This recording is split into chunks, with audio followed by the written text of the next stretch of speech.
Did you know the Titanic spent over 7 decades lost in the icy depths of the Atlantic Ocean before being discovered? For years, explorers, scientists, and treasure hunters all shared one haunting question. Where exactly did the world's most famous shipwreck lie? This is the story of obsession, innovation, controversy, and discovery. The story of how the Titanic was finally found. The early expeditions. The Titanic, after colliding with an iceberg on the night of April 14th, 1912, sank to the ocean floor, taking over 1,500 lives with her. Despite distress signals being sent, the location provided by the crew turned out to be inaccurate. This simple error would complicate search efforts for decades. In the 1970s and early 80s, people like D. Michael Harris, Jack Grimm and Robert Ballard began making serious attempts to locate the wreck. Harris and Grimm undertook ambitious expeditions equipped with the best sonar technology of the time. Yet they came back empty-handed. They did, however, produce detailed maps of the ocean floor, which laid the groundwork for future searches. Meanwhile, Robert Ballard refused to give up. Instead of relying purely on sonar, Ballard had something revolutionary up his sleeve: Argo and Jason, a cutting-edge deep-sea exploration system. Argo, a remotely controlled vehicle with cameras and sonar, could be towed over the ocean floor, transmitting images back to the control room in real time. Jason, tethered to Argo, could venture closer, take photos, and even collect samples. The technology was so advanced that even the United States Navy took an interest, offering sponsorship in exchange for Ballard using the system to map the wrecks of 2 nuclear submarines, the USS Thresher and USS Scorpion. Lessons from the deep. In 1984, Ballard and his team successfully located the wreckage of the 2 submarines, but they discovered something even more valuable: debris fields. Both submarines had left trails of scattered wreckage on the seabed, like breadcrumbs leading to their final resting places. Ballard realized this same principle could be applied to finding the Titanic. Time was running out, and Ballard had only 12 days left at sea to search for the Titanic. Recognizing the odds, he teamed up with the French oceanographic agency Ifremer. Their ship, Le Suroît, was equipped with a high-resolution side-scan sonar system called SAR. For 5 weeks, the French team meticulously scanned the ocean floor, covering an area of 150 square nautical miles. They came heartbreakingly close, passing within mere hundreds of yards of the Titanic but failing to identify it. When Ballard took over, he made a crucial decision: stop searching for the Titanic itself and instead look for its debris field. On September 1st, 1985, after days of endless scanning, a blurry image of a boiler appeared on Argo's screen. It matched photos from the Titanic's construction. The wreck had finally been found, nearly 12,500 feet below the surface, the first dive to the Titanic. The world erupted with excitement after the discovery, but for Ballard, the mission wasn't over. In 1986, he returned aboard the RV Atlantis II with the submersible DSV Alvin and remotely operated vehicle Jason Jr. For the first time since 1912, human eyes gazed upon the wreckage of the Titanic. Jason Jr. ventured inside the ship, capturing haunting images of the grand staircase, still adorned with chandeliers. It was a solemn, almost sacred moment. The Titanic was no longer just a historical tragedy, it was now a fragile monument lying in the deep. Salvage, Controversies and Commercial Exploitation. In 1987, Ifremer and American investors, including George Tulloch and D. Michael Harris, launched an expedition using the submersible Nautil. This time, they didn't just photograph the wreck. They brought back over 1,800 artifacts, including fine china, luggage, and even a perfume vial that still held its scent. But this expedition sparked a fierce debate. Should the Titanic be left undisturbed as a graveyard, or was it acceptable to recover and display its artifacts? Critics, including Ballard himself, accused the salvage teams of grave robbing. In 1996, RMS Titanic Inc. attempted something even more controversial, raising a 20-ton section of the ship's hull. The expedition became an over-the-top media spectacle, complete with luxury cruise ships offering $5,000 cabins for guests to watch the event live via broadcast.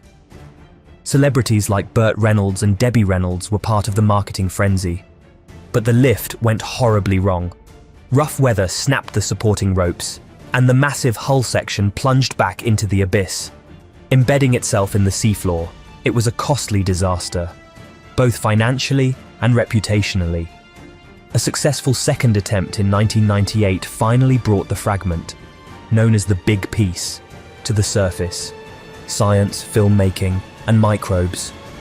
The Titanic wasn't just a source of fascination for historians and treasure hunters. Scientists were equally captivated.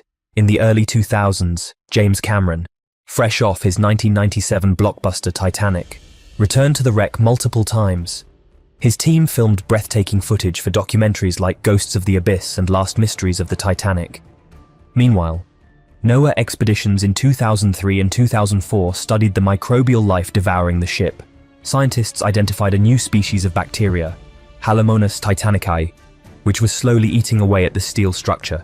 The Titanic, it seemed, was living on borrowed time.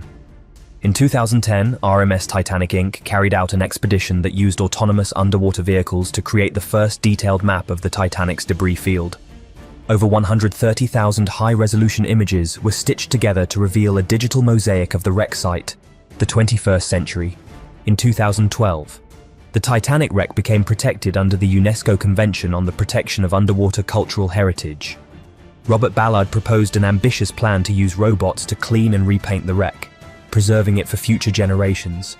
Fast forward to 2019, and explorers returned using the submersible limiting factor. This expedition created the first 4K resolution footage of the Titanic and stunning 3D models. But even this mission highlighted a heartbreaking truth. The wreck was deteriorating faster than expected. Then, in 2023, tragedy struck again.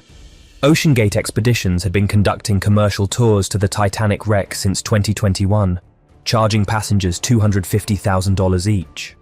On June 18, 2023, their submersible Titan imploded during a dive, killing all 5 aboard, including OceanGate CEO Stockton Rush.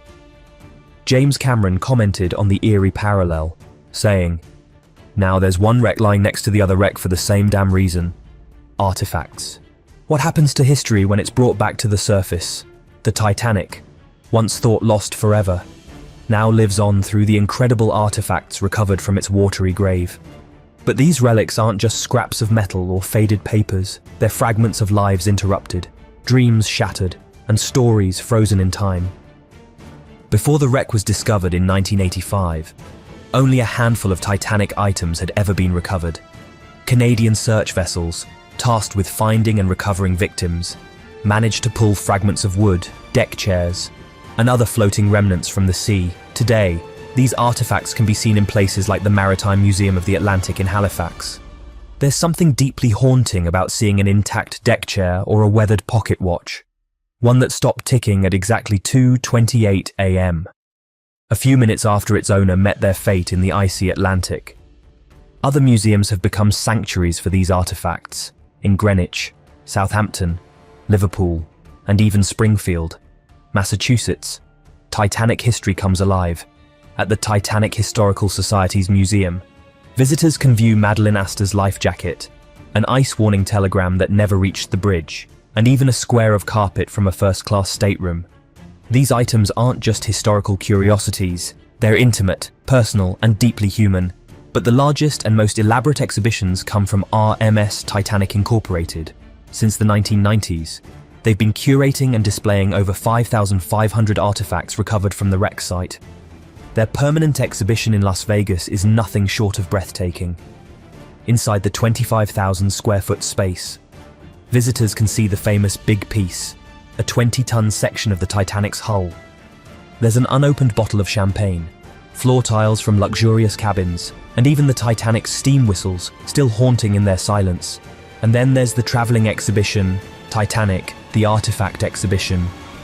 Over 20 million people have walked its halls in cities across the world. At the entrance, every visitor is handed a boarding pass with the name of an actual Titanic passenger. The experience becomes personal. You step into meticulously recreated spaces, the grand staircase, the promenade deck, even a chilling mock-up of the iceberg, and at the end of the exhibition, you learn the fate of the passenger on your boarding pass. Did they survive? Or were they one of the over 1,500 souls lost that night? Ownership of these precious artifacts hasn't been without controversy. after RMS Titanic Inc. declared bankruptcy in 2016. There was a fierce debate about what would happen to the collection. Filmmaker James Cameron, National Geographic, and even Robert Ballard, the wreck's original discoverer, advocated for the artifacts to be kept in museums in Belfast and Greenwich. Their goal was simple: ensure these pieces of history remain accessible to the public, not locked away in private collections. In 2018, a judge approved their sale to a private investor group, a decision that continues to spark debate. But perhaps the true value of these artifacts lies not in ownership, but in their ability to connect us to the past. Every pocket watch, every piece of china, and every faded menu tells a story of ambition, luxury, loss, and resilience. And as long as these artifacts are displayed, the Titanic's legacy will continue to live on, reminding us of both the marvels and the tragedies of human ambition. A new chapter. In 2024, RMS Titanic Incorporated returned to the wreck for the first time in 14 years. Armed with high-resolution cameras and magnetometers, they aimed to map the site with unprecedented detail. The expedition paid tribute to Titanic expert Paul-Henri Nargeolet, placing a memorial plaque on the ocean floor in his honor. Co-leader David Gallo expressed hope that this mission would capture the Titanic with unmatched clarity. Imaging Program Chief Evan Kovacs optimistically said, "If all the weather gods, the computer gods, and the camera gods align, we should be able to capture Titanic in digital perfection." The discovery of the Titanic wasn't just about finding a lost ship, it was about connecting with history, honoring the lives lost, and understanding the fragility of human ambition. From Ballard's groundbreaking technology to Cameron's cinematic storytelling, the Titanic continues to captivate the world. What do you think? Should the Titanic remain untouched as a grave, or should we continue exploring and learning from it? Share your thoughts in the comments below. And if you enjoyed this story, don't forget to like, subscribe, and hit the notification bell so you won't miss our next deep dive into history.